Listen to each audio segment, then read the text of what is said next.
Bonjour à vous tous et merci de regarder cette vidéo sur YouTube ou les réseaux sociaux. Alors aujourd'hui je vais vous apprendre ma petite technique pour accorder et faire sonner votre caisse claire en même pas 2 minutes. Et encore quand je dis 2 minutes je crois que je suis large.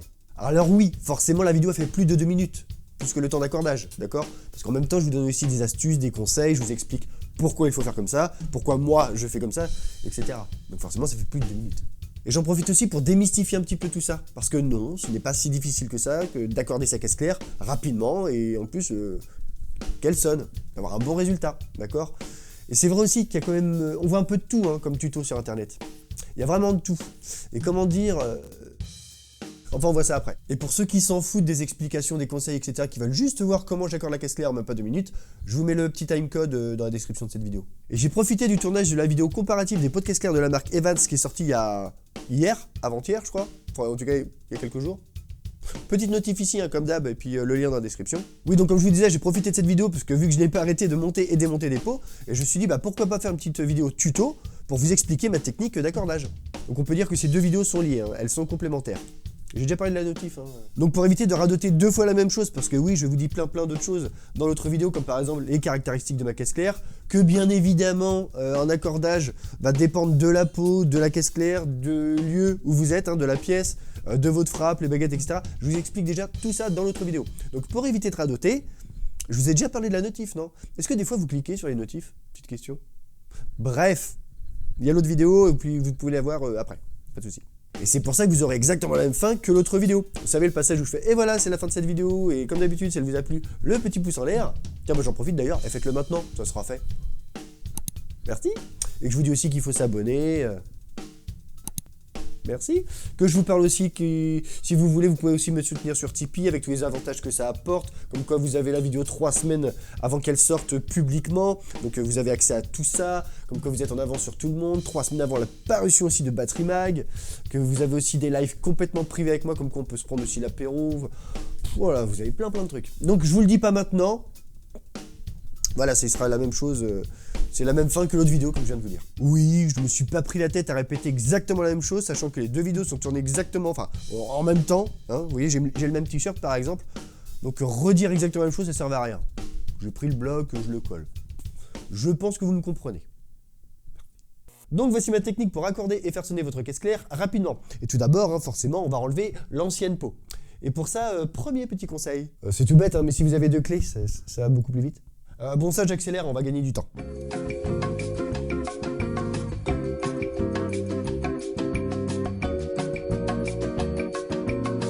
Allez maintenant on va mettre la nouvelle peau, donc ici c'est une Power Center Reverse Dot, qui est un peu ma chouchoute. Alors juste un petit truc comme ça, mais qui n'est pas extrêmement important, mais voilà, je vous le dis quand même. Quand vous posez votre peau et votre cercle sur votre caisse claire, essayez d'avoir votre caisse claire qui est assez à plat, pas trop inclinée. Parce que forcément si vous posez une peau et un cercle sur une caisse claire qui est inclinée avant de le visser, ça s'appelle la gravité, hein. Normalement le cercle et la peau vont être attirés un peu plus vers le bas. Ce qui veut dire que quand vous allez commencer à visser, il y aura un peu plus de résistance en haut qu'en bas. Donc en gros ça va être déjà un peu faussé votre accordage. Ça joue pas à grand chose, ne vous inquiétez pas. Mais si on peut mettre tous les paramètres de notre côté pour que l'accordage soit le plus efficace possible, ça peut en faire partie. Ensuite on remet les tirants, donc soit à la main ou avec les 2 clés, hein, c'est comme vous voulez. Mais attention, quand vous les mettez, vous vissez forcément. Et allez-y jusqu'à temps que vous sentiez une sorte de résistance. Pas plus, c'est très important. Là par exemple, encore un peu ici. Tac, là je sens que ça bloque. Mais forcément avec l'élan, on commence déjà à tendre un petit peu la peau. Donc moi ce que je fais c'est quand je sens que ça résiste un peu, je reviens un tout petit peu en arrière, d'accord? C'est juste le fait de placer les tirants, ok? Un autre petit conseil, vous avez remarqué que je suis en train de visser, en tout cas de placer les tirants par 2, et surtout les 2 opposés. Comme ça va déjà équilibrer le placement du cercle sur la peau, même avant de commencer à tendre, c'est-à-dire avant de l'accorder. Le cercle sera prêt. Et pour bien continuer à équilibrer ce placement du cercle et de la peau, on ne va pas faire les 2 tirants suivants, mais les 2 autres, d'accord? Donc on saute une rangée de tirants. On les met ici. Top, là pareil, je vais jusqu'à la résistance, je reviens un tout petit peu en arrière, et après je continue, hein, vous avez compris, on saute une rangée de tirants, etc. jusqu'à temps de mettre tous les tirants. Je dis bien les visser, mais c'est surtout les placer, vous avez compris, il ne faut surtout pas que la peau commence à se tendre. Hop, on revient un petit peu en arrière. Et maintenant que tous les tirants sont bien en place, et ben on va passer à ma fameuse technique d'accordage de la méga rapide. Et pour vous prouver que je ne triche pas, je ne vais pas accélérer ce moment-là. Donc je vais réellement accorder la caisse claire devant vous et on va voir ce que ça donne. Mais juste un autre petit conseil qui est très important avant de commencer. Accordez votre caisse claire à sa place, là où vous allez la jouer en temps normal. C'est-à-dire là, à sa place, dans votre kit.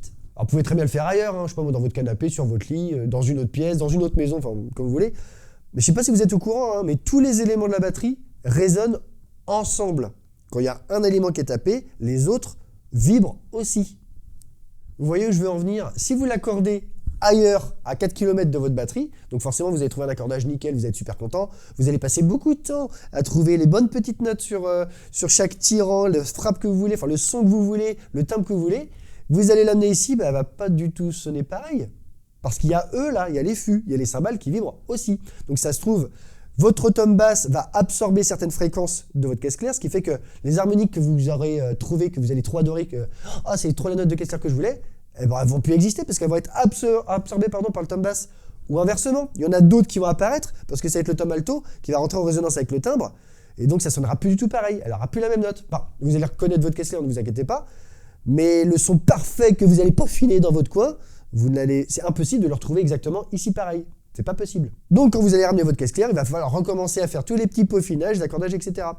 Sans oublier, mais ça c'est logique, mais je l'ai dit dans l'autre vidéo, hein, une caisse claire, enfin un instrument kit, enfin ce que vous voulez, n'importe quel instrument, sonne différemment selon dans le lieu où il est. Même moi, cette batterie-là, la Masterworks, je la mets ici, elle sonne comme ça, je la mets là-bas où il y a les élèves, elle ne sonne pas pareil, parce qu'il n'y a pas les mêmes moteurs sous plafond, il n'y a pas le même traitement, etc.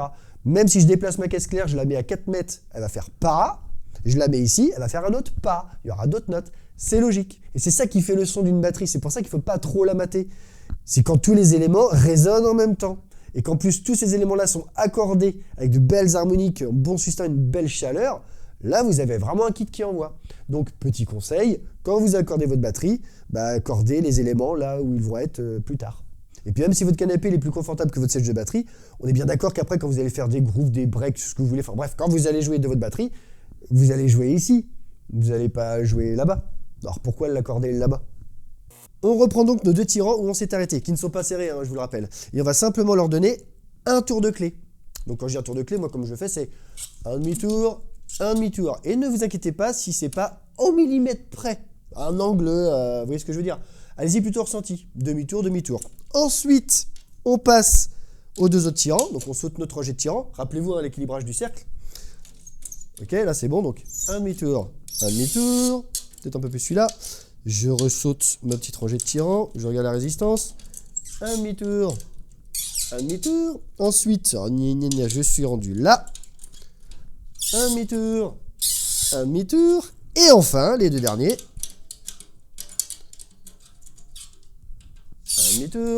un demi-tour. Et là, je vous garantis tout ce que vous voulez, je suis sûr qu'elle sonne. Donc là, forcément, il y aura des harmoniques. Hein.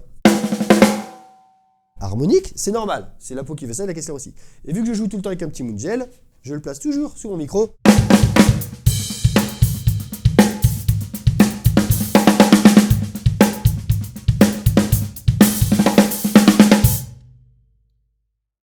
Et franchement, qu'est-ce que vous voulez que je vous dise de plus? Vous entendez quand même qu'elle est super propre, elle est accordée, il n'y a pas de souci, il n'y a pas d'harmoniques qui se battent en duel ou des notes un peu cheloues, vous voyez, les d'accord. Quand il y a des harmoniques, oui, il y en a forcément, ça s'appelle une caisse claire. Mais les harmoniques, elles sont belles.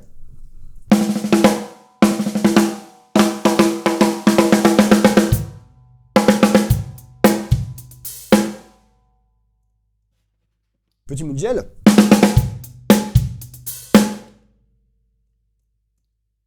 La caisse claire fait réellement pas. Donc voilà, quand je vous disais 2 minutes, vous avez remarqué que c'est même moins que 2 minutes. Et vous avez une caisse claire qui est propre, accordée et ça sonne. Bon, bien entendu, on peut aller encore plus loin dans l'accordage, dans le réglage. Trouver un accordage un peu plus fin, plus précis. Avoir le son de caisse claire le plus ultime possible. Là où ça fout une grosse claque et on se dit « Oh la vache, elle est énorme cette caisse claire ». Et je le fais tout le temps. Hein. Je ne me limite pas qu'à cette technique que je viens de vous faire voir. Heureusement que moi aussi je peaufine. Là, je viens juste de vous donner ma technique pour accorder votre caisse claire le plus rapidement possible et surtout être en plus sûr du résultat. Être sûr que ça sonne. Je sais pas moi, imaginez, vous êtes en répète, vous venez de péter votre pot de caisse claire, vous n'avez pas passé l'après-midi à l'accorder pour trouver le son ultime. Non, les gars, désolé, je remets notre pot, bam, 3-4, c'est reparti. En concert, ça peut arriver aussi. Alors, Donc, des fois, on a encore plus pressé en concert. Donc, il y a la technique de retourner la peau. Je viens de me cogner la main. De retourner la caisse claire, pardon, et taper sur la peau de résonance. Généralement, on tape pas pareil, parce qu'on a un peu les boules qui répètent, sachant qu'elle est beaucoup plus fine. Ah oui, je sais, je ne vous ai pas parlé de la peau de résonance, comment l'accorder, la régler, etc. Alors, je ne l'ai pas fait dans cette vidéo, parce que là, elle est très très bien réglée telle qu'elle est, et c'était juste les peaux de frappe à changer. Ça m'embêtait de tout trifouiller ma peau de résonance, sachant qu'elle était déjà accordée, donc je pense que vous me comprenez. Si vous voulez juste un conseil, peau de résonance, n'ayez pas peur. On tend bien, on essaye d'avoir un accordage homogène, rappelez-vous, hein, avec les deux tirs en même temps si vous pouvez, mais bien tendu. Et pour aller encore plus loin, vous pouvez essayer d'accorder chaque tirant pour qu'ils aient tous la même note. Mais c'est pas obligatoire. Donc là par exemple, j'y ai pas touché encore. Franchement, il n'y a pas... Ça va. Il n'y a pas titou. Non, je suis content, c'est cool. Après, vous pouvez le faire, mais c'est pas pour ça qu'elle sonnera forcément beaucoup mieux. Peut-être même des fois, c'est un peu moins. Ben oui, c'est bête ce que je vais vous dire, mais pensez au résultat que vous voulez obtenir et non à la technique à employer. Votre caisse claire, elle peut sonner magnifiquement bien, même si vos tirants ne sont pas pile poil au poil de cul, super bien accordés, exactement la même note. Bon, elle pourra en effet être un peu plus homogène au niveau des notes si vous ne savez pas toujours taper au même endroit. C'est-à-dire que vous avez une frappe aléatoire, vous ne tapez jamais au même endroit. Donc, bah oui, forcément, ça va peut-être un peu vous aider, mais avoir une frappe propre et régulière à peu près au même endroit, ne vous inquiétez pas, ça se travaille. Et petite question, c'est juste pour voir, mais vous préférez avoir une caisse claire qui sonne magnifiquement bien, mais théoriquement, l'accordage est nul? Ou alors... ah non, alors excusez-moi. Moi, tous mes tirants sont réglés au tuneboat, elle est parfaite, j'ai fait exactement comme j'ai vu le tuto sur... pas celui de Cédric, hein, parce que c'est vrai qu'il casse un peu le... Je débunk un peu le truc, mais... Oh, moi j'ai vu tel tuto, etc., j'ai fait exactement pareil. J'ai un son pourri, mais par contre, je sais qu'elle est bien réglée. Mais mon son est pourri, je ne suis pas content, je vais l'acheter à la poubelle. Mais, théoriquement, ça va. J'ai suivi ce qu'on m'a dit. Bah ouais, forcément, vous préférez quand votre caisse claire, elle claque, elle envoie, c'est votre bébé. Vous adorez comment elle sonne comme ça. Peut-être d'autres batteurs, non. Mais c'est normal, c'est une histoire de goût. Et comme je dis, je crois, dans l'autre vidéo, on n'entend pas les mêmes choses, hein, d'accord? Donc, il y a autant de styles, de systèmes, de techniques, d'astuces d'accordage qu'il y a de batteurs, voilà. Donc, faut pas se prendre la tête. Mais pensez aussi à un autre truc. Quand les gens vous entendent jouer et entendent votre caisse claire, votre kit, etc., ils entendent bien que le résultat, ils s'en foutent, ils sont pas au courant si les tirants sont nickel ou pas. Ils savent même pas de toute façon qu'il faut faire ça. Eux, ils s'entendent juste PAH. Voilà. Ils sont pas en train de se dire alors, par contre, je crois que son deuxième tirant, il doit être avec une petite tierce de différence avec le cinquième. S'en foutent. Résultat. Mais encore, ça me dérange pas trop d'avoir deux notes un peu différentes parce que moi, par exemple, donc j'essaye de taper toujours au centre de la peau, au même endroit. Et quand je fais les ghosts, c'est vrai que ma baguette, elle n'est pas exactement au même endroit non plus.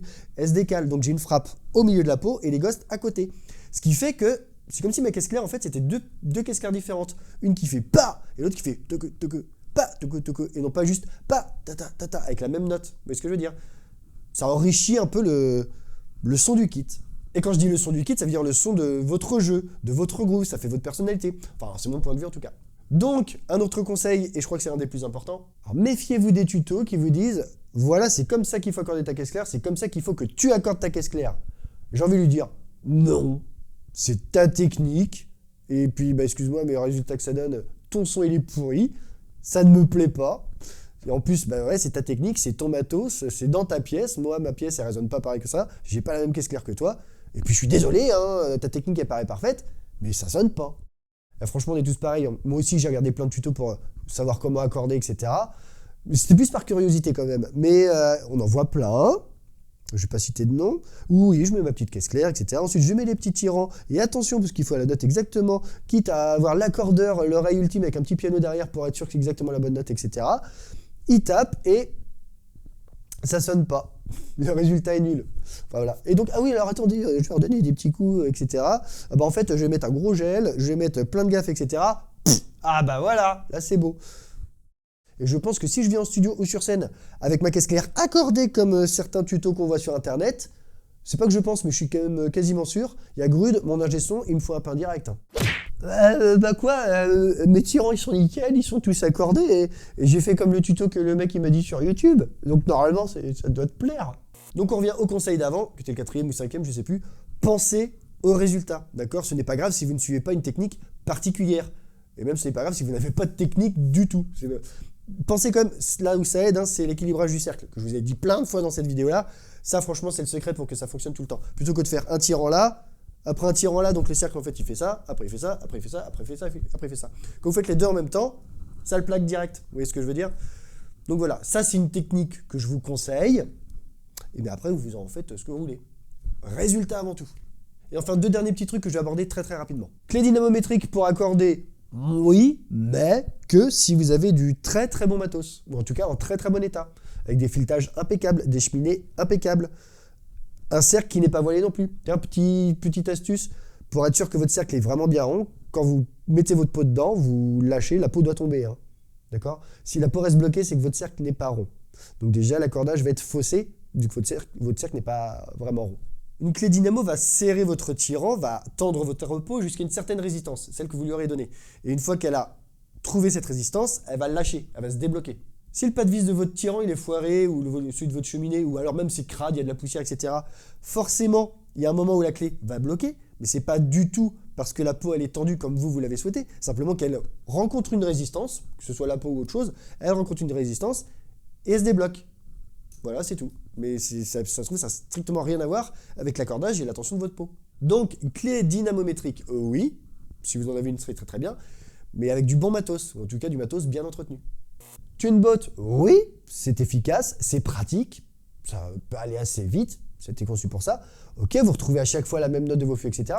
Mais qu'est-ce qui dit que ça sera vraiment la note où votre fût, donc caisse claire, tome, gros ce que vous voulez, hein, où votre fût va être le plus beau, le plus plein. Et quand je dis le plus plein, ça veut dire qu'il a du grave, de l'aigu, c'est un fût plein.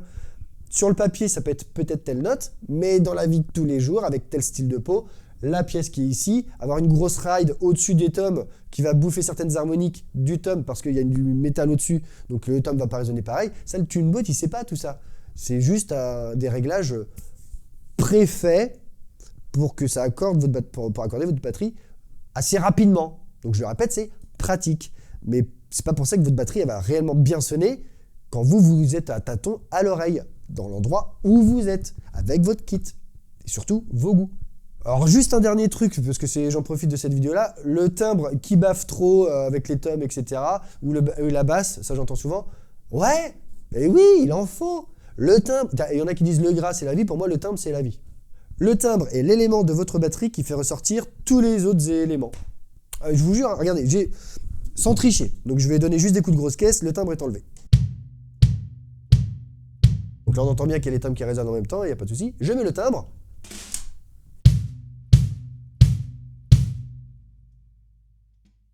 On a l'impression que la grosse caisse, elle a gagné en volume, en puissance, en kick. J'ai rien touché, c'est juste le timbre. Pareil pour les tomes.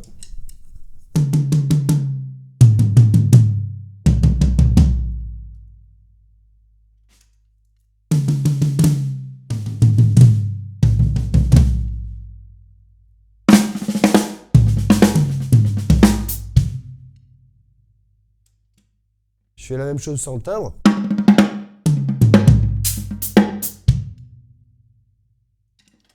Bon là c'est un peu nul, mais vous avez vu que c'est plus mou.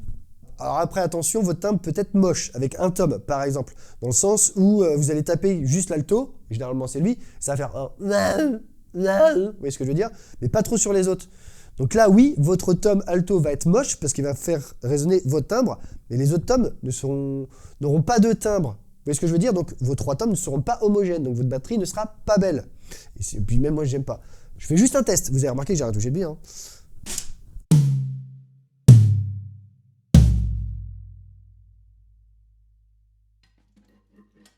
Les trois tomes font bien résonner le timbre, mais il faut résonner le timbre pareil, la même durée. Sauf lui peut-être un peu plus, parce que c'est normal, ces tomes basses, ils vibrent un peu plus longtemps. Donc ça va, je suis content. Mais là, oui, je suis d'accord. Par contre, si vous avez votre timbre qui fait comme je viens de vous le dire, avec juste un tome et pas les autres, c'est dégueulasse. Donc il faut forcément rentrer dans l'accordage fin, peaufiner, prendre du temps. Petite astuce pour régler un peu des fois cette histoire de timbre, vous prenez les deux tirants au niveau de la peau de résonance qui sont de chaque côté du timbre. Vous voyez ce que je veux dire? Vous avez votre timbre, les deux tirants de chaque côté, et vous allez les détendre un peu, peut-être même des fois complètement. Hein. Ce qui fait que votre peau, à cet endroit-là, va être un peu plus flasque. Par contre, tendez un peu les autres pour équilibrer quand même. Va être un peu plus flasque, ce qui veut dire que ça va un peu brider le timbre dans sa petite folie à vibrer un peu trop. des fois ça fonctionne. Mais ce qui veut dire que s'il y a un seul élément qui rentre en résonance et pas trop les autres, c'est simplement forcément qu'il y a des fréquences qui sont partagées. Il y a les mêmes fréquences qui rentrent, c'est pour ça que ça rentre en résonance. Donc soit il faut désaccorder votre tom ou désaccorder votre caisse claire pour pire ce problème-là. Mais si c'était la note parfaite et que votre tom alto n'a jamais été aussi beau que vous voulez absolument le garder et votre caisse claire est aussi parfaite, là on va rentrer dans un autre domaine qui s'appelle tout simplement accorder et régler toute votre batterie. Et ça sera le sujet d'une autre vidéo. Et voilà, vous connaissez ma technique d'accordage de la peau de frappe en tout cas. On n'a pas fait de la peau de résonance, mais comme je vous l'ai dit, il n'y avait pas besoin parce qu'elle était déjà bien comme ça. Donc je voulais pas rebidouiller le truc. Enfin bref, vous voyez que ma technique, elle fonctionne, elle est très rapide. Et vous avez bien vu que ça sonne tout de suite, hein, ça envoie. Et désolé si j'ai encore beaucoup parlé, que j'ai abordé plein de petits sujets à l'intérieur. Mais si je veux aider le plus de monde possible, il faut le plus de conseils possible. Et je pense que vous êtes d'accord avec moi. Et voilà, c'est déjà la fin de cette vidéo et j'espère qu'elle vous a plu. Si c'est le cas, on clique sur le petit pouce en l'air. Merci beaucoup. Alors je sais que je le dis à chaque fois, en tout cas très souvent, mais ce petit pouce en l'air là, ainsi que tous vos commentaires, c'est important. Ça m'aide au référencement dans YouTube, à la visibilité de la chaîne, etc. Donc merci pour votre soutien juste en faisant un petit pouce. On s'abonne si ce n'est pas déjà fait, comme ça vous serez les premiers informés de la sortie d'une nouvelle vidéo. N'oubliez pas que si vous voulez soutenir cette chaîne, en plus des petits pouces en l'air qui sont déjà très bien, parce que vous aimez mes vidéos, mon travail, ma pédagogie, mon humour, que vous pensez progresser un petit peu grâce à elle, gratuitement. Enfin bref, si vous voulez m'encourager à faire encore plus de vidéos, encore plus régulièrement, de meilleure qualité, avec plus de contenu, etc., vous savez que vous pouvez me soutenir sur ma page Tipeee. Mais n'oubliez pas que quand vous ferez partie de mes tipeurs, vous aurez accès à mes vidéos qui sont en relation avec Battery Magazine, donc qui sortent une fois par mois, 3 semaines avant la publication sur ma chaîne publique. Et à 3 semaines donc avant l'apparition du mag, sans acheter le mag. On peut quand même dire que vous aurez une sacrée longueur d'avance sur tout le monde. Et j'en ai pas fini. En plus de ça, vous aurez aussi accès à des cours live interactifs très privés, juste pour vous. Entre vous et moi, d'accord? Juste réservé à mes tipeurs. Et dans les lives, on verra ce qu'on va bosser, mais ça pourrait très bien être juste des fois du papotage, des petits apéros FaceTime, cacahuètes, olives, bière, ce que vous voulez. En plus des lives publics que j'essaie de faire un peu plus régulièrement maintenant. Et en général, ça se passe comme ça. Il y a le cours live public ouvert à tout le monde, d'accord? Et une fois que le live est fini, on ferme la porte et on reste entre nous. Soit pour continuer ce cours-là, avec encore un peu plus de détails, soit pour bosser complètement autre chose, ou comme je vous le dis, juste pour papoter et puis boire un coup ensemble. Bon, allez, j'arrête de parler de ça, hein, je pense que vous avez compris le principe. Si vous aimez ce que je fais et que vous voulez m'aider à développer cette belle aventure, rendez-vous sur ma page Tipeee, il y a toutes les infos qu'il faut. Un énorme merci à Evans et Dadario pour leur soutien, leur écoute, leur confiance. C'est un réel plaisir de travailler avec vous. Ray, si tu regardes cette vidéo, comme d'habitude, commencez doucement, soyez patient et surtout, faites-vous plaisir. Bye.